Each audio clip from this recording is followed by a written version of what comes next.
أعوذ بالله من الشيطان الرجيم بسم الله الرحمن الرحيم الحمد لله رب العالمين الرحمن الرحيم مالك يوم الدين إياك نعبد وإياك نستعين اهدنا الصراط المستقيم صراط الذين أنعمت عليهم غير المغضوب عليهم ولا الضالين அல்ஹம்துலில்லா மாஷா அல்லா லா குவத்த இல்லா பில்லா. அல்லாவுடைய அருளால இன்னைக்கு இந்த வகுப்புல பங்கு பெறதுக்கான வாய்ப்பை நம்ம எல்லாருக்கும் தந்ததுக்கு அல்லாவுக்கு நம்ம நன்றி சொல்லிக்கிறோம். அல்ஹம்துலில்லா, காலையில எழுந்ததுல இருந்து நம்மளுக்கு ஒரு நல்ல தூக்கத்தை கொடுத்து அல்லாஹ் நம்மளை எழுப்பி விட்டுருக்காங்க. இந்த ஒரு நாளை நம்மளுக்கு பரிசா வழங்கி இருக்காங்க. இந்த நாள் முழுக்க ஏராளமான அருட்கொடைகளை எல்லாம் நம்மளுக்கு ஒளிஞ்சிருக்காங்க. ஒன்னையும் பார்த்து நம்ம தலை சீவுறோமா, நம்ம முடிய பார்க்குறோம். எத்தனை பேருக்கு இந்த வயசுல தலையில முடி இருக்கு? அது இல்லைன்னா எவ்வளோ பார்க்கறதுக்கு ஒரு மாதிரி நல்லா இல்லைல்ல. நம்மளுக்கு முடி இருக்கு, அல்ஹம்துலில்லா. இல்லை, சப்போஸ் முடி இல்லை அப்படின்னா இவ்வளோ நாள் அல்லாஹ் நம்மளுக்கு முடிய வச்சு நம்மளை அழகாக்கி வச்சதுக்கு நம்ம அல்லாஹ்வுக்கு தேங்க் பண்ணோமா? இன்னைக்கு ஃபுல்லா நம்ம எவ்வளோ பொருட்களை கரெக்டா அடையாளம் கண்டிருக்கோம் இந்த கண்ணின் மூலமா. கண் இல்லாதவங்க எப்படி தட்டு தடவி ஒவ்வொன்றையும் பார்த்து இருட்டான ஒரு உலகத்துல எப்படி வாழ்றாங்க.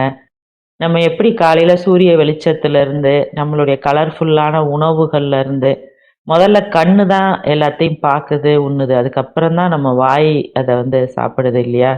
ஸோ அந்த ஸ்மெல் பண்றதுக்கு மூக்கையும், கெட்ட ஸ்மெல் இப்போ குப்பை கிட்ட போனால் நம்மளுக்கு எவ்வளோ வீசுது, நம்ம தள்ளி வந்துடுறோம். நல்ல உணவுகள் நம்மளுக்கு எப்படி அப்படியே ஸ்மெல்ல இழுத்து கொடுக்குது. நம்ம இந்த பேசுறதெல்லாம் நம்ம கேட்டுக்கிட்டு இருக்கோம். நம்ம காது நல்லா இருக்கிறனால தான் நம்மளால பேசுறதெல்லாம் எவ்வளோ பேச்சுக்களை நம்ம கேட்டு எவ்வளோ நம்மளுக்கு புரிதல்கள் வந்திருக்கு, நம்ம கத்துக்கிட்டு இருக்கோம். இந்த மாதிரி கடவுள் நம்மளுக்கு ஒன்னையும் தந்ததுக்கு பணத்துக்கு பின்னாடி மட்டுமே ஓடிட்டு இல்லாம நம்ம எதுக்காக வந்திருக்கோங்கிறத நினைவு கூர்ந்து அந்த ஒவ்வொன்றுக்கும் நன்றி சொல்லக்கூடியவங்களா. இந்த செரிமானம்லாம் நடக்குது அப்படின்னா நம்ம காலையில சாப்பிட்டு நம்ம பாட்டுக்கு போயிடுறோம். எவ்வளோ என்சைம் சுரந்து எவ்வளோ வேலைகள் உள்ள நடந்தா மட்டும் அது கழிவா வெளியேறும்.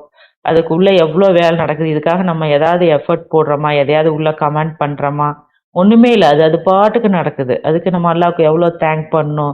இப்படி ஒன்னே நினைச்சு அல்லாவை நினைவு கூர்ந்து அல்லாவுக்கு நன்றி சொல்லக்கூடியவங்களா நம்ம செஞ்சுட்டு வந்த அந்த பாவத்தை நினைவு கூர்ந்து அதுல இருந்து நம்ம மீண்டு போறதுக்கு தான் நம்ம இங்க வந்திருக்கோம். அதுக்கு தான் நம்மளுக்கு இந்த வாய்ப்பே அல்லாஹ் கொடுத்துருக்காரு. இறுதி வாய்ப்புல இருக்கோம் நம்ம. அல்லாஹ் கிட்ட நம்மளுடைய பாவத்துக்காக தொடர்ந்து வருந்தி இறைஞ்சி பிரார்த்தனை பண்ணி அல்லாஹ் கிட்ட மன்னிப்பு கேட்கிறோமா? நம்ம ஒரு நாளைக்கு நம்ம எத்தனை தடவை மன்னிப்பு கேட்டோம்? இதை விட்ட அடுத்த சந்தர்ப்பம் நம்மளுக்கு இல்லை. நம்ம தவற விட்ட ஒன்றை நினைச்சு நம்ம எவ்வளோ வருத்தப்படுறோம். இந்த மாதிரி இந்த விஷயத்துல நம்ம வருத்தப்பட்டுறாம அதை நினைவு கூர்ந்து நம்ம தொடர்ந்து நன்றியும் பாவ மன்னிப்பும் செலுத்தக்கூடியவங்களா அல்லாஹ் நம்ம அனைவரையும் ஆக்கி அருள் பாலிக்கணும். அல்ஹம்துலில்லா. வெள்ளிக்கிழமைகள்ல நம்ம கற்போம் கற்பிப்போங்கிற தலைப்புல தொடர்ந்து பார்த்துட்டு வரோம். இன்னைக்கு 3 பேர் பேச போறாங்க. லிபியா, ரஹ்மத், ரேஷ்மா. ஃபர்ஸ்ட் யார் பேசுறீங்க? அஸ்ஸலாமு அலைக்கும். வலைக்கம் சலாம்கா. இன்ஷாஅல்லாஹ். அவுது பில்லாஹி மினஷ் ஷைத்தானிர் ரஜீம். பிஸ்மில்லாஹிர் ரஹ்மானிர் ரஹீம். இன்ஷாஅல்லாஹ் இன்னைய தலைப்பு தீர்ப்பு நாள். அதை பத்தி நம்ம தெரிஞ்சு வச்சுக்கிட்டாலே, ஒரு விஷயத்தை பத்தி நம்ம தெரிஞ்சுக்கிட்டாலே அதுல எதை நம்ம செயல்படுத்தணும், எதை தவிர்க்கணும் அப்படிங்கிறத நம்ம கத்துக்கிற முடியும். இன்ஷாஅல்லாஹ் குர்ஆன் மூலமா சில வசனங்கள் மூலமா நம்ம இதை கற்றுக்கொள்வோம். கற்றுக் கொடுக்க அல்லாஹ் போதுமானது. தீர்ப்பு நாள் இதை பற்றி சில வசனங்கள் நான் சொல்றேன் இன்ஷாஅல்லாஹ். சூரா 59 வசனம் 18. நம்பிக்கை கொண்டோரே, உங்களைத்தான் நீங்கள் கடவுளிடம் பக்தியோடு இருக்க வேண்டும்.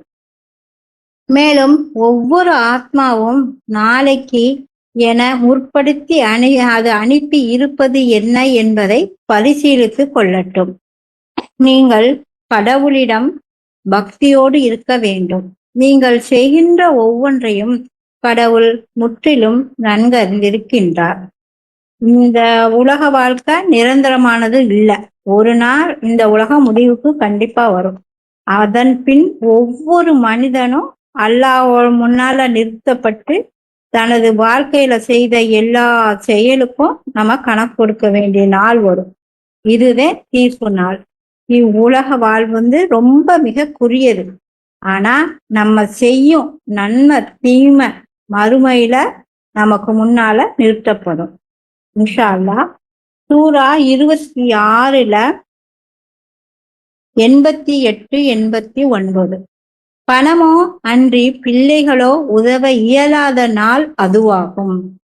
தங்களுடைய முழு இதயத்துடன் கடவுளிடம் வருபவர்கள் மட்டுமே காப்பாற்றப்படுவார்கள்.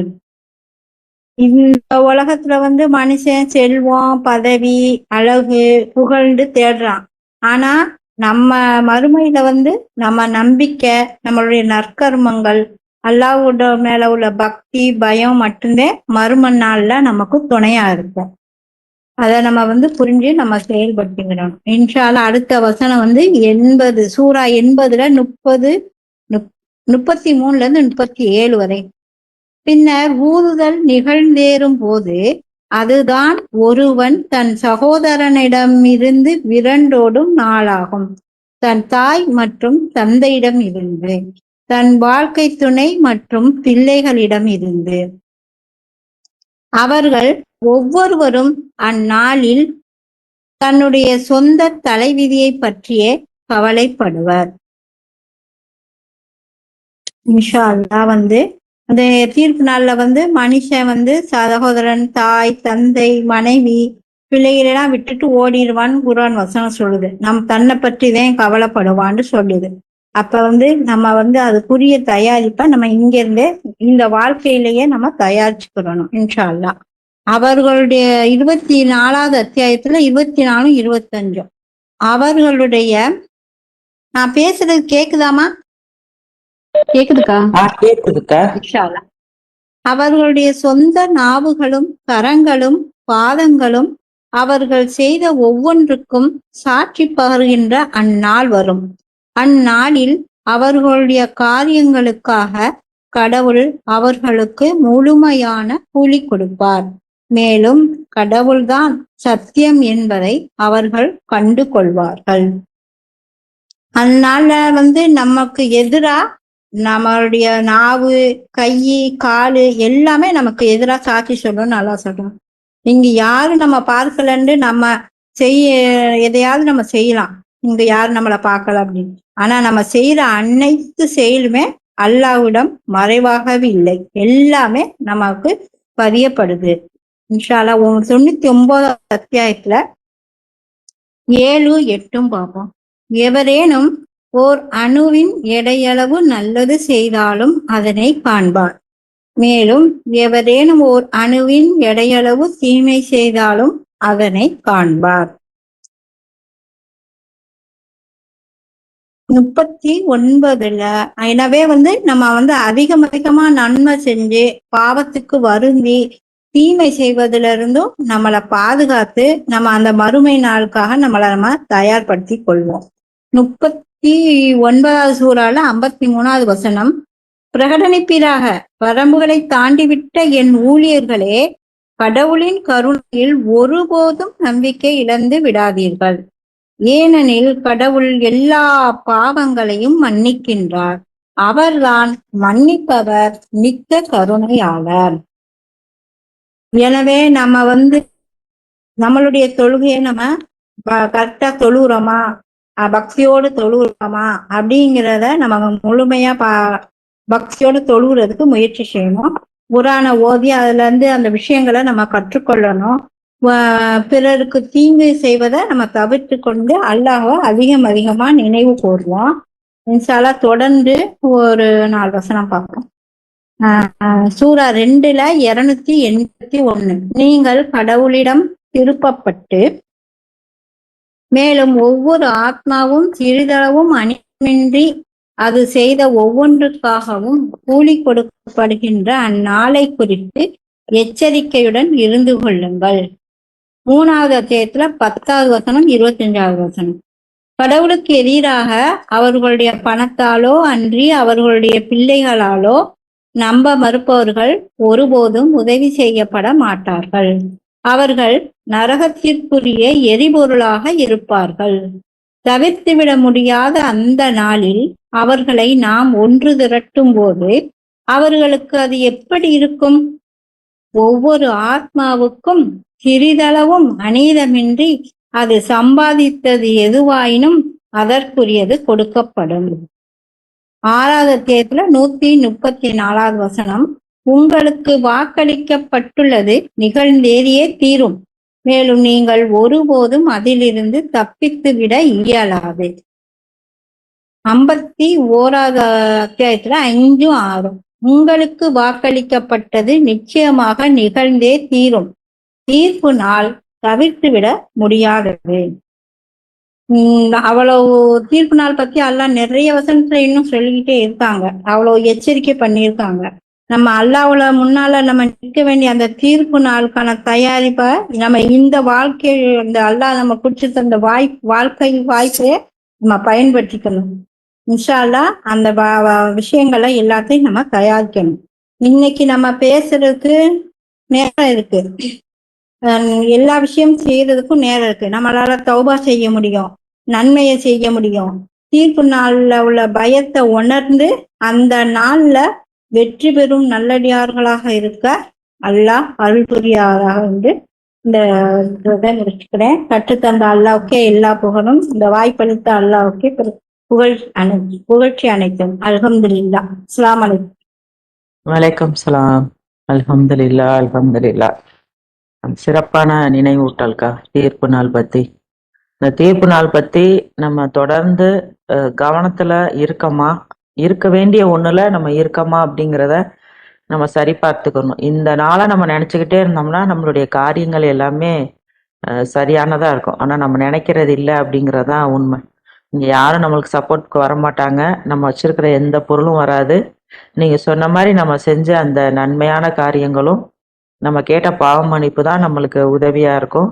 ஸோ அதை செய்யக்கூடிய மக்களா அல்லாஹ் நம்மளை ஆக்கி வைக்கணும் இன்ஷா அல்லாஹ். அந்த கவனத்தையும் அல்லாஹ் தான் நம்மளுக்கு தொடர்ந்து தரணும் இன்ஷா அல்லாஹ். அல்ஹம்துலில்லாஹ். சிறப்புக்கா. அடுத்து யாருப்பா பேசுறீங்க? சலாம் அலைக்கும். வலைக்கம் சலாம் சிஸ்டர். பிஸ்மில்லாஹிர் ரஹ்மானிர் ரஹீம். நய வஞ்சகர்களுடன் தோழமை கொள்ளாதீர்கள் அப்படின்ட்டு. அல்ஹம்துலில்லாஹ். எப்பொழுதும் நன்றி கூறக்கூடிய மக்களாக இருக்கக்கூடியவர்களா ஆக்கி அருள் பாலிக்க வேண்டும் என்று எல்லாம் வல்ல அல்லாவிடம் கேட்டுக்கொள்கின்றோம். நாம் செய்த கலகத்தின் காரணமாக நம்ம ஆத்மாவை மீட்டு எடுத்துக்கொள்ள என்னென்ன நன்னெறியான காரியங்களை அல்லாஹ் செய்ய சொல்லி இருக்கிறாரோ அதையெல்லாம் உண்மையுடன் பயபக்தியோடு பிரார்த்தனை செஞ்சு நம்ம ஆத்மாவை மீட்சி அடைய செய்ய வேண்டும். இதை தான் அல்லாஹ் இந்த ஒளியின் மூலம் நமக்கு கற்றுக் கொடுக்கிறாரு. ஒவ்வொரு நபிமார்களுடைய வரலாறுகளை படிக்கும்போது நிறைய படிப்பினைகளை நம்மளால உணர முடிகிறது. அல்லாஹ் எப்படி அவர்களை சோதித்தார், பாதுகாத்தார், வழி நடத்தினார், எப்படி மீட்டெடுத்தார் என்று நாம இந்த வேதத்தின் மூலம் கற்றுக்கொள்கின்றோம். ஒவ்வொரு வசனமும் நமக்கு பல கோணங்கள்ல புரியுது. நமக்கு ஏற்ப சந்தர்ப்பங்கள்ல அது நமக்கு நிறைய விஷயங்களை கற்றுக் கொடுக்குது. நாம இத சாதாரணமா எடுத்துக்க முடியல. இது நம்மளோட வாழ்க்கையில ஒவ்வொரு விஷயம் நடக்கும் போதும் வலம் வருது. நான் எப்போதும் யாரையும் பார்த்தா ஒரு சின்ன ஸ்மைல், ஒரு விஷ், இதை தான் நான் பழகி இருக்கேன். எல்லார்கிட்டையும் நட்பு கொள்ள வேண்டும் என்று நினைச்சு அதன்படி நடந்திருக்கேன். நம்ம யார்கிட்டையும் சண்டை போடக்கூடாது என்று நினைச்சிருக்கேன். நம்ம கிட்ட சண்டை போட்டு பேசாதவங்களை அல்லாஹ் உதவி கொண்டு சமாதானப்படுத்தி நட்பு கொள்ள வேணும்னு நினைச்சிருக்கேன்.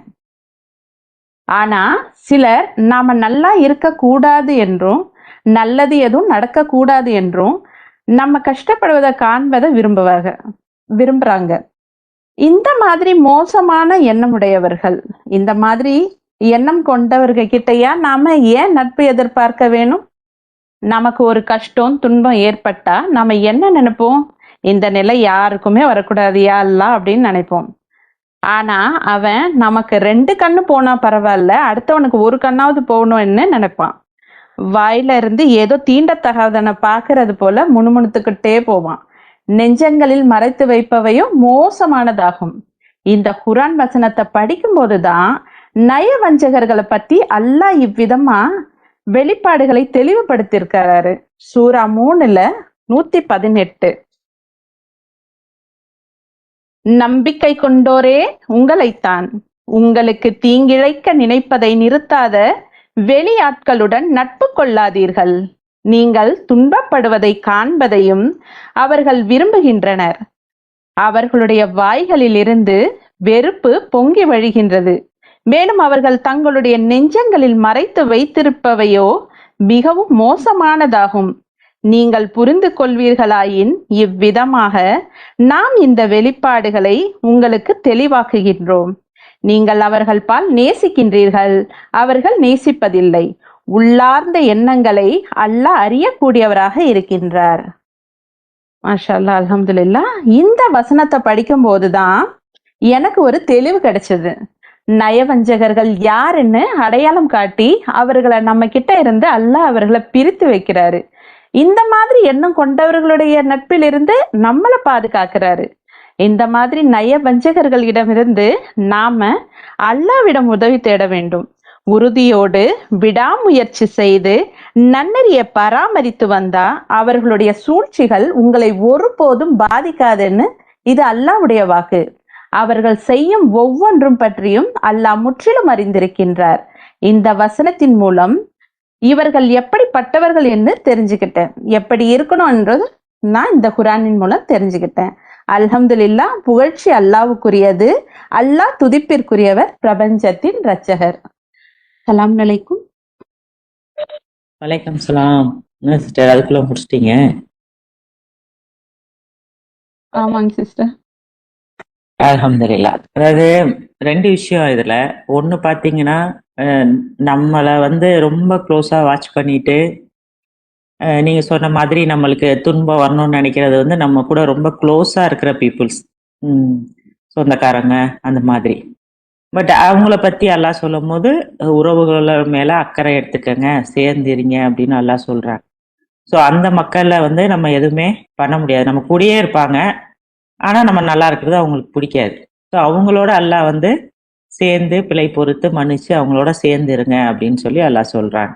இந்த வெளியாட்கள், இப்ப நீங்க படிச்ச வசனம் வெளியாட்கள் பத்தி சொல்லுது. இந்த மாதிரி ஆட்களோட நீங்க நட்பு கொள்ளாதீங்க அப்படின்னு சொல்லி. அவங்க ஹிந்துஸா இருக்கலாம், கிறிஸ்டின்ஸா இருக்கலாம், முஸ்லிம்ஸா இருக்கலாம். பட் நம்ம கூட க்ளோஸா இல்லாத, அதே நேரத்துல வெளியில இப்போ ஒரு ஆஃபீஸ்லயோ இல்ல வேலை விஷயமாவோ அந்த மாதிரி அடுத்த கேட்டகரியில உள்ள மக்களோட நம்ம பழகும் பொழுது ரொம்ப நம்ம பார்த்து கேர்ஃபுல்லா பழகணுங்கிறதையும் அல்லாஹ் நம்மளுக்கு சொல்லி தராங்க. பட் இந்த இந்த நயவஞ்சகர்கள் யாரு அப்படிங்கிற ஒரு கிளாரிட்டியே நம்மளுக்கு டக்குன்னு கிடைக்காது. ஏன்னா அவ்வளவு சீக்கிரம் நம்மளால அதை கண்டுபிடிக்க முடியாது அப்படின்னு தான் நான் நினைக்கிறேன். ஸோ அது அல்லாட்ட பொறுப்பை ஒப்படைச்சிருவோம். இது என்னுடைய புரிதலை நான் சொல்லிட்டு இருக்கேன். மாஷா அல்லாஹ், அல்ஹம்துலில்லாஹ். அந்த மாதிரி ஒரு மக்கள்கிட்ட இருந்து அல்லாஹ் நம்மளை தொடர்ந்து பாதுகாக்கணும் இன்ஷா அல்லாஹ். இன்ஷா அல்லாஹ். இல்ல, அல்ஹம்துலில்லாஹ் சிஸ்டர், சிறப்பு. அடுத்து ரேஷ்மா இருக்கீங்களாமா? சலாம் அலைக்கும். இருக்கேன்க்கா. வலைக்கம் சலாம். இன்ஷா அல்லாஹ், இன்னைக்கு நான் எடுத்துக்கிற தலைப்பு என்னன்னா குரான். கேக்குதா நான் பேசுறது? கேக்குது சிஸ்டர். கேக்குதுமா? குரான் அல்லாஹ் நம்மளுக்கு வெளிப்படுத்தி இருக்கிறது, நம்மளுக்கு கொடுத்த ஒரு பொக்கிஷம் அப்படின்னு சொல்லலாம். நம்ம ஆதி பாவம் பண்ணிட்டு வந்திருக்கோம், அங்க இருந்து இங்க வந்திருக்கோம். அந்த மேலோர் தர்க்கத்துல நம்ம ஒரு பாவம் பண்ணிட்டு வந்ததுக்கு அப்புறமும் கூட அல்லாஹ் நம்ம மேல கருணை பொழிஞ்சு இந்த குரானை நம்ம கிட்ட கொடுத்திருக்காரு. ஒரு மிகப்பெரிய அற்புதம் தான் நம்ம கையில கிடைச்சிருக்கு. டெய்லி நம்ம இத நம்ம பாக்குறோம், ரீட் பண்றோம். இதுல நிறைய விஷயங்கள் குரான்ல இந்த குரான்ல இல்லாத விஷயங்களே இல்லை. இந்த உலகத்துல இருக்கிற எல்லா விஷயங்களுக்கும் தீர்வுகள் இருக்கு இந்த குரான்ல. ஒவ்வொரு நாளும் படிக்கும் போதும் நம்மளுக்கு ஏதாவது ஒரு விஷயத்த கத்து கொடுத்துக்கிட்டே இருக்கு.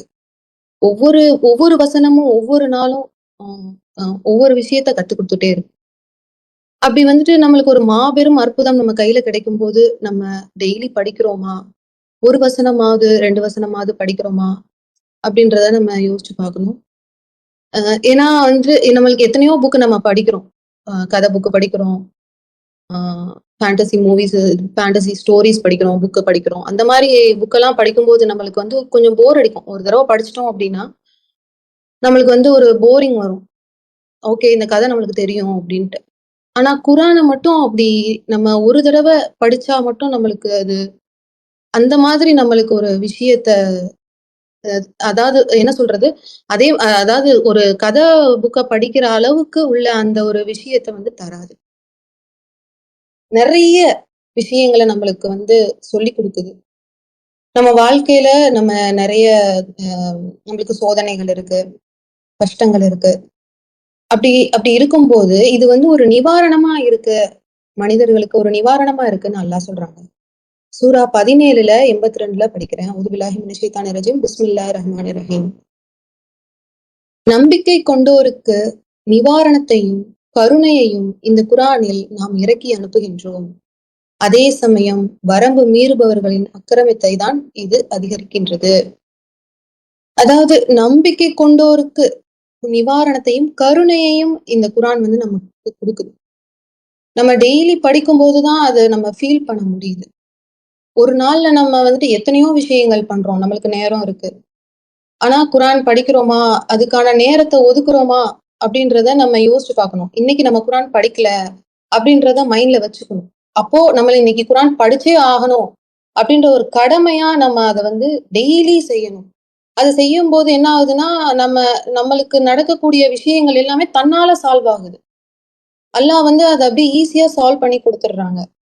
அப்போ நம்மளுக்கு வந்து அந்த அந்த மாபெரும் ஒரு அற்புதம் நம்ம கையில கிடைக்கும்போது, அத நம்ம இன்னும் அதிகமா அத வந்துட்டு படிச்சு, அல்லாஹ் வந்து என்னென்ன கட்டளைகள் சொல்றாங்களோ, அதெல்லாம் நம்ம வாழ்க்கையில அப்ளை பண்ணி பார்க்கணும். குரான் மாதிரி வந்து ஒரு தூதர் நம்ம நம்ம கையில வந்துட்டு இப்போ எத்தனையோ தூதர்கள், நபிமார்கள் நம்மளுக்கு இந்த குரான் வசனங்களை வந்துட்டு வெளிப்பாடுகளை வந்து சொல்லிட்டு போயிருக்காங்க. அவங்க வாழ்க்கை வரலாறுகளை எல்லாம் நம்ம பார்த்தோம்னா நம்மளுக்கு தெரியும். அவங்க எப்படி வாழ்ந்திருக்காங்க அப்படின்றத நம்ம இந்த குரான் படிச்சுதான் நம்ம தெரிஞ்சுக்கிறோம். அவங்க எந்த மாதிரியான சுச்சுவேஷன்ல இருந்தாலும், எவ்வளவு ஹார்டான சுச்சுவேஷன்ல இருந்தாலும் அவங்க நம்பிக்கையோட இருந்தாங்க அப்படின்றத நம்ம படிச்சு தெரிஞ்சுக்கிறோம். அப்படி இருக்கும்போது நம்மளுமே வந்துட்டு நம்ம வேற யார்கிட்டயோ நம்ம போய் நம்ம வந்துட்டு ஃப்ரெண்ட்ஸ் கிட்டயோ அல்லது வந்துட்டு ரிலேட்டிவ் கிட்டயோ வேற யார்கிட்டயுமே நம்ம போய் தேட வேண்டிய அவசியம் இல்லை. நிவாரணம் வந்து இந்த குரான்லயே இருக்கு. அல்லாஹ் சொல்றாங்க 11:2ல குரான் வந்து ஒரு கடவுளின் தூதர் அப்படின்னு சொல்லி சொல்றாங்க. அஊது பில்லாஹி மினஷ் ஷைத்தானிர் ரஜீம். பிஸ்மில்லாஹிர் ரஹ்மானிர் ரஹீம். பிரகடனிப்பதாவது, கடவுளை அன்றி நீங்கள் வழிபட வேண்டாம். ஒரு எச்சரிப்பவராகவும் அவ்வண்ணமே நற்செய்தியை தாங்கியவராகவும் அவரிடமிருந்து நான் உங்களிடம் வந்துள்ளேன். குரான் வந்துட்டு கடவுளின் தூதர் அப்படின்ட்டு சப்டைட்டில் கொடுத்திருக்காங்க. சோ வந்து இது நம்மளுக்கு வந்து ஒரு தூதர் நம்ம கிட்ட இருக்கும்போது அப்போ நம்ம எப்படி இத பாத்துக்கணும், ரொம்ப கவனமா, ரொம்ப இதா உன்னிப்பா கவனிச்சு அல்லாஹ் ஒவ்வொரு வசனத்திலையும் என்ன சொல்ல வராங்க, நம்ம வாழ்க்கையில எவ்வளவோ கஷ்டங்கள் இருக்கு, எவ்வளவோ இன்பங்கள் இருக்கு, அதுக்கெல்லாம் நம்ம என்ன பண்றோம், என்ன செய்யறோம் அப்படின்றத யோசிச்சு பார்க்கணும். சோ வந்து இந்த குரானை வந்துட்டு டெய்லி படிக்கணும். எந்த சுச்சுவேஷன்ல இருந்தாலும் படிக்கலாம். இப்பெல்லாம் வந்துட்டு நம்மளுக்கு குரான் வந்து புக்கை எடுத்துட்டு போகணும்லாம் அவசியம் கிடையாது. ஆப்பே இருக்கு, கையில ஆப் இருக்கு. இந்த ஆப்பை வந்துட்டு நம்ம டவுன்லோட் பண்ணி எங்க வேணாலும் நம்ம படிக்கலாம். எங்க வேணாலும் இருந்து கூட படிக்கலாம். நம்ம வந்து ஒரு ஃபேமிலி கெட் டுகெதர் போகும்போது அங்க போய் நம்ம இருக்கும்போதும் படிக்கலாம். ஃப்ரெண்ட்ஸ் கூட போகும்போது படிக்கலாம். வெளியே நம்ம ஏதாவது சாப்பிட போனோம், எங்கேயாவது போனோம் அப்படின்னா கூட அங்க கூட உட்காந்து ஒரு 2-3 வசனம் நம்ம மறந்துட்டோம் அப்படின்னா, நம்ம குரான் படிக்கிறதுக்கு மறந்துட்டோம் அப்படின்னா அப்படியே அங்க உட்காந்து ஒரு 2-3 வசனத்தை படிக்கலாம். அதே மாதிரி இந்த மாதிரி நிறைய வாய்ப்புகள் நம்மளுக்கு அல்லாஹ் பக்கத்திலேயே கொடுத்துருக்காரு. முன்னாடி எல்லாம் நம்மளுக்கு குரான் படிக்கும் போது இந்த மாதிரி வாய்ப்புகள்லாம் இல்லை, ஒரு 10 வருஷத்துக்கு முன்னாடி. ஆனா இப்ப வந்து அப்படி கிடையாது. எல்லாமே நம்ம கைக்கு பக்கத்துல இருக்கு, நம்ம கூடவே பயணிச்சுட்டு இருக்கு. அப்போ இந்த குரானை வந்துட்டு நம்ம எப்படி நம்ம தாங்கி பிடிக்கணும் அப்படின்ட்டு அல்லாஹ் ஒவ்வொரு வசனத்திலையும், குரானை பத்தி நிறைய வசனங்கள் இருக்கு. இத பத்தி பேசுறதுக்கு ஒரு நாள் பத்தாது. ஏன்னா அவ்வளவு விஷயங்களை அல்லாஹ் இந்த குரான்ல இது வந்து ஒரு பொக்கிஷம் தான் நமக்கு கிடைச்சது. எப்பவுமே நம்ம இதை வந்துட்டு கையில எடுத்துட்டே போகணும் இன்ஷா அல்லாஹ். அடுத்த வசனத்துல ஒரு வசனத்துல சொல்றாங்கல்ல, சூரா 17 வசனம் 9, இந்த குர்ஆன் மிகச்சிறந்த பாதையை நோக்கி வழி நடத்துகின்றது, மேலும் நன்னறியானதொரு வாழ்வு நடத்துகின்ற நம்பிக்கையாளர்களுக்கு மகத்தானதொரு பிரதிபலனுக்கு அவர்கள் தகுமானவர்களாகி விட்டார்கள் என்ற நற்செய்தியை கொண்டு வருகின்றது. மிகச்சிறந்த பாதை, பெட்டர் வே, நம்மளுக்கு வந்து ஒரு நல்ல ஒரு வழி இது காமிச்சிருக்கு. அதனால நன்னறியானதொரு வாழ்வு நடத்துகின்ற நம்பிக்கையாளர்களுக்கு மகத்தானதொரு பிரதிபலனுக்கு அவர்கள் தகுமானவர்களாகி விட்டார்கள் என்ற நற்செய்தியை கொண்டு வருது. இந்த குர்ஆன் நம்மளுக்கு சொல்லுது, இந்த மாதிரி உனக்கு நல்ல வாழ்க்கை அமையும், உனக்கு நல்ல மகிழ்ச்சி இப்பொழுதும் எப்பொழுதும் நல்லா சொல்றாங்க இல்லையா? மகிழ்ச்சி நம்மளுக்கு இங்கேயும் இருக்கு, சொர்க்கத்திலயும் இருக்கு. இப்ப இங்க நம்ம என்ன இது பண்றோமோ, ஃப்ரூட் எடுக்கிறோமோ, அதே ஃப்ரூட் தான் நம்ம அங்க எடுப்போம். சோ நம்ம இங்க நம்ம மீட்சி அடைஞ்சு போகும்போதுதான் அங்கேயும் நம்ம சொர்க்கத்துக்கு போக முடியும்.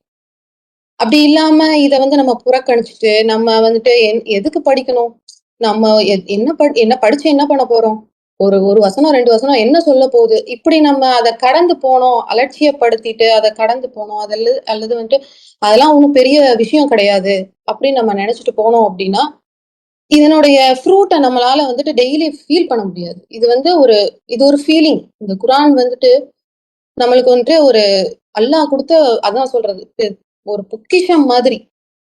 டெய்லி நம்ம படிக்கும் போதுதான் அதனுடைய ஃப்ரூட்டை அனுபவிக்க முடியும். அதே மாதிரி அல்லாஹ் சொல்றாங்க, மனிதன் எப்படி இருக்கான் அப்படின்றத சொல்றாங்க. சூரா 59 21வது வசனத்துல சொல்றாங்க, அவுது பில்லாஹி மினஷ் ஷைத்தானிர் ரஜீம், பிஸ்மில்லாஹிர் ரஹ்மானிர் ரஹீம். குர்ஆனின் மகத்துவம். இந்த குர்ஆனை ஒரு மலையின் மீது நாம் வெளிப்படுத்தி இருப்போமாயின் கடவுள் மீதுள்ள அச்சத்தால் அது நடுநடுங்கி பொடி பொடியாகி இருப்பதை நீர் காண்பீர். அவர்கள் சிந்திக்க கூடும் என்பதற்காக இத்தகைய உதாரணங்களை மனிதர்களுக்கு நாம் எடுத்துரைக்கின்றோம். அதாவது இங்க இந்த வசனத்துல என்ன சொல்லப்படுதுன்னா, ஒரு மலைய அல்லாஹ் என்ன சொல்றாங்கன்னா, மனுஷனோட மனசோட கம்பேர் பண்ணி சொல்றாங்க. மனுஷனோட மனசு அவ்வளோ கல்லு மாதிரியான ஒரு மனசா இருக்கு அப்படின்னு சொல்றாங்க. அதே மாதிரி அந்த மலை மலைன்றது நம்மளுக்கு தெரியும் எப்படி எப்படி இருக்கும் அப்படின்னு தெரியும். கொஞ்சம் கடினமா இருக்கும், அதை நகர்த்தவே முடியாது. அதுல நம்ம பார்த்திருக்கோம், ஹில் ஸ்டேஷன்ஸ்ல எல்லாம் பார்த்திருக்கோம். பெருசா இருக்கும், உயரமா இருக்கும், 5000 அடி 10,000 அடி உயரத்துல நம்ம அந்த மலையை ரீச் பண்றதுக்கு ரொம்ப டைம் எடுக்கும். ரொம்ப ஹார்டான அந்த பிளேஸ் அந்த மலை. சோ அந்த மலைய நம்ம மனசோட ஒப்பிட்டு பார்க்க, நம்மளோட உள்ளத்தை ஒப்பிட்டு அல்லாஹ் சொல்றாரு, இந்த மாதிரி நீங்க எல்லா விஷயங்களும் உங்களுக்கு கிடைச்சிருக்கு. உங்களுக்கு கண்ணு கொடுத்திருக்கேன், காது கொடுத்திருக்கேன், கேட்கறதுக்கு உங்களுக்கு செவியை கொடுத்திருக்கேன், மூளையை கொடுத்திருக்கேன், சிந்திக்கிறதுக்கு மூளையை கொடுத்திருக்கேன், எல்லாமே கொடுத்திருக்கேன். ஆனாலும் நீங்க இத அலட்சியமா நீங்க நினைக்கிறீங்க அப்படின்னு சொல்றாரு. இத்தனை உதாரணங்கள், எத்தனையோ உதாரணங்கள் அல்லாஹ் சொல்றாரு. ஒவ்வொரு விஷயத்துக்கும் உதாரணங்கள் குர்ஆன்ல இருக்கு. அப்போ நம்ம எப்படி இருக்கணும் அப்படின்றத நம்ம சிந்திச்சு பார்க்கணும். இந்த மலையே என்ன செய்யுதுன்னா நொறுங்கி போயிரும் அப்படின்னு சொல்றாரு. அந்த செய்தியை கேட்டோம், அல்லாஹ்வுடைய செய்திய அந்த வெளிப்பாடை தாங்கும் போது மலை, அவ்வளவு பெரிய மலை நொறுங்கி போயிரும் அப்படின்னு சொல்றாரு. அப்ப நம்ம மனசு ஏன் இன்னும் குர்ஆனை டெய்லி நம்ம படிக்கணும் அப்படின்ற விஷயத்த நம்ம ஏன் எடுக்க கூடாது? டெய்லி ஒரு 2 வசனம் 3 வசனம் யாரோ படிக்கிறாங்க அப்படின்னு இல்லாம நம்மளும் படிக்கணும், நம்மளும் குர்ஆனை படிச்சு தெரிஞ்சுக்கணும் அப்படின்னு அந்த குர்ஆனை பத்தி நம்மளுக்கு நிறைய அறிவு வேணும். இன்ஷா அல்லாஹ் நம்ம தொடர்ந்து நம்ம குர்ஆனை படிக்கும் போதுதான் நம்மளுக்கு நிறைய கத்துக்கிற முடியுது, நிறைய கத்துக்கிற முடியுது. வாழ்க்கையில இதுக்கெல்லாம் சைக்காட்டிஸ்ட் போகணும் அப்படி இப்படின்னு நிறைய மருத்துவர்கள் மெடிசின்ஸ் எல்லாம் நம்ம போடுறோம் பாக்குறோம். அதெல்லாம் தேவை கிடையாது. இந்த குர்ஆன் நம்ம கையில இருக்கு இல்லையா, இது போதுமானது. இந்த குர்ஆனே போதுமானது, எல்லாத்துக்கும் மருந்து இந்த குர்ஆன். சோ இன்ஷா அல்லாஹ் நம்ம எல்லாருமே ஒரு வசனம் அல்லது 2 வசனமாவது தொடர்ந்து படிக்கிறதுக்கு முயற்சி பண்ணுவோம். தொடர்ந்து படிப்போம், கன்சிஸ்டன்டா படிப்போம்.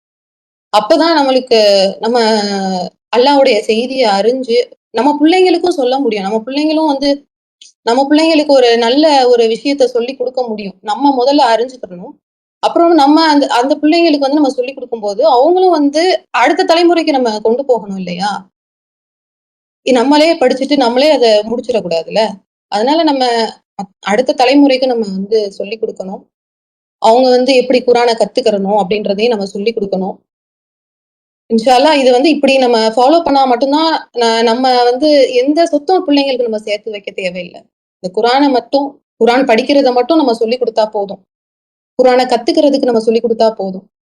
அதுவே அவங்களுக்கு மிகப்பெரிய ஒரு இதுவா ஒரு இருக்கும் அப்படின்னு நான் நம்புறேன். இன்ஷா அல்லாஹ். இந்த வாய்ப்பை கொடுத்த அல்லாவுக்கு நன்றி. அஸ்ஸலாமு அலைக்கும். வலைக்கம் சலாம். மாஷா அல்லாஹ், அல்ஹம்துலில்லாஹ். சிறப்புமா. மிகப்பெரிய சொத்து, மிகப்பெரிய பொக்கிஷமா அது இருக்கும். வருங்கால தலைமுறைக்கு நம்மளை அமைக்கக்கூடிய முன்மாதிரி என்ன அப்படின்னா, டெய்லி இந்த மாதிரி வீட்ல குரான் படிக்க படிக்க பிள்ளைங்களும் ஆட்டோமேட்டிக்கா குரான் படிக்க ஆரம்பிக்கிறாங்க. அதை நம்ம பார்க்குறோம். நம்ம என்ன செய்யறோமோ அதை பார்த்து தான் அவங்க வளர்றாங்க. ஸோ அவங்களுக்கு இயல்பாவே அந்த இது வர ஆரம்பிக்கும் போது, நீங்க சொன்ன மாதிரி அது நோய் நிவாரணையா இருக்கு. அந்த கடின மனம், அது ஈகோ கொண்ட அந்த கடின மனசை எல்லாம் வந்து அந்த குரான்கிற ஒளிய வச்சு அப்படியே செதுக்குறாங்க. சில நேரங்கள்ல வந்து அந்த ஈகோ அடி வாங்கும் போது ரொம்ப வலியா இருக்கு. சில நேரங்கள்ல அதை அப்படியே கொஞ்சம் கொஞ்சமா ஷேப் பண்ணி எல்லாம் வந்து நம்மளுக்கு நிவாரணமா சுமையை குறைச்சு, நீங்க சொன்ன மாதிரி இதை பத்தி சொல்லிக்கிட்டே போலாம். அப்படி ஒரு மகத்துவம் வாய்ந்த ஒரு குரான். 25 வருஷமா நானும் படிச்சுட்டு இருக்கேன். அப்பா முடிச்சுட்டாப்பா அப்படிங்கிற மாதிரியே இல்லாம இன்னும் படிச்சுக்கிட்டே இருக்கணுங்கிற மாதிரி தினம் தினம் அவ்வளோ விஷயங்களை எல்லாம் நம்மளுக்கு அதுல இருந்து கத்து கொடுத்துக்கிட்டே இருக்காங்க. மாஷா அல்லாஹ், அல்ஹம்துலில்லாஹ். எப்பவுமே குரான் நீங்க சொன்ன மாதிரி இலகுவாயிடுச்சு. குரான் கையில வச்சுக்கிறதும் படிக்கிறதும் ரொம்ப இலகுவாயிடுச்சு. தொடர்ந்து படிக்கக்கூடிய மக்களா அல்லாஹ் நம்ம எல்லாத்தையும் அருள் பாலிக்கணும் இன்ஷா அல்லாஹ். அல்ஹம்துலில்லாஹ். பங்கு பெற்ற அனைவருக்கும் வாழ்த்துக்கள். இதை எல்லாத்தையும் கவனத்துல வச்சு செயல்படுத்துறதுக்கு அல்லாஹ் நம்மளுக்கு அருள் புரியணும். அல்ஹம்துலில்லாஹ். அவுது பில்லாஹி மினஷ் ஷைத்தானிர் ரஜீம். பிஸ்மில்லாஹிர் ரஹ்மானிர் ரஹீம். அன்பாளரே, அருளாளரே, எங்கள் அருகில் இருப்பவரே, பிரார்த்திப்பவர்களின் பிரார்த்தனைக்கு பதில் அளிப்பவரே, எங்கள் இரட்சகரே, நீரே துதிப்பிற்குரியவர். நீர் எங்களுக்கு கற்பித்தவற்றை தவிர எங்களுக்கு எந்த அறிவும் இல்லை. நீரே சர்வமும் அறிந்தவர், ஞான மிகுந்தவர். அறிவில்லாத ஒருவனைப் போல் நடந்து கொள்வதை விட்டும் எங்களை காப்பீராக. எங்கள் இரட்சகரே, உங்களிடம் சரணடைந்தவர்களாக எங்களை ஆக்குவீராக. எங்களுடைய சந்ததியிலிருந்தும் உமக்கு சரணடைந்த ஒரு சமூகத்தை இருக்கச் செய்வீராக. எங்கள் இரட்சகரே, இவ்வுலகில் நன்மையையும் மறு உலகில் நன்மையும் எங்களுக்கு தருவீராக. நரகத்தின் தண்டனையிலிருந்து எங்களை தவிர்த்து விடுவீராக. எங்கள் இரட்சகரே, நாங்கள் மறந்து விட்டாலோ அல்லது தவறு செய்து விட்டாலோ எங்களை தண்டித்து விடாதீர். எங்கள் இரட்சகரே, எங்களுக்கு முன் சென்றோர் உம்மை நிந்தனை செய்தது போல் உமக்கு எதிராக நிந்தனை செய்வதை விட்டும் எங்களை பாதுகாப்பீராக. எங்கள் இரட்சகரே, பாவங்களுக்காக வருந்துவதற்கு மிகவும் காலதாமதமாகிவிடும் வரையிலும் பாவம் செய்து கொண்டிருப்பதை விட்டும் எங்களை பாதுகாப்பீராக. எங்களை பிழை பொறுப்பீராக. எங்களை மன்னிப்பீராக. எங்கள் மீது கருணையை பொழிந்திடுவீராக. நீரே எங்கள் இரட்சகரும் அதிபதியுமாக இருக்கின்றீர். நம்ப மறுக்கின்ற மக்கள் மீது எங்களுக்கு வெற்றியை தருவீராக. எங்கள் இரட்சகரே, கௌரவமானதொரு நுழைவிற்குள் எங்களை நுழைய அனுமதிப்பீராக. கௌரவமானதொரு புறப்பாட்டுடன் புறப்பட எங்களை அனுமதிப்பீராக. புறத்திலிருந்து சக்தி மிக்கதொரு ஆதரவை தந்து எங்களை ஆசீர்வதிப்பீராக. ரப்பனா தகப்பல் மின்னா இன்னக அன்த ஸமீஉல் அலீம். அல் ஃபாத்திஹா. பிஸ்மில்லாஹிர் ரஹ்மானிர் ரஹீம். அல்ஹம்துலில்லாஹி ரப்பில் ஆலமீன். அர் ரஹ்மானிர் ரஹீம். மாலிகி யௌமித்தீன். இய்யாக நஅபுது வ இய்யாக நஸ்தஈன். இஹ்தினஸ் ஸிராத்தல் முஸ்தகீம். ஸிராத்தல் லதீன அன்அம்த அலைஹிம் கைரில் மக்தூபி அலைஹிம் வலத்தாலீன். மாஷா அல்லாஹ், லா குவத்த இல்லா பில்லா. அல்ஹம்துலில்லாஹ். ஸலாமுன் அலைக்கும்.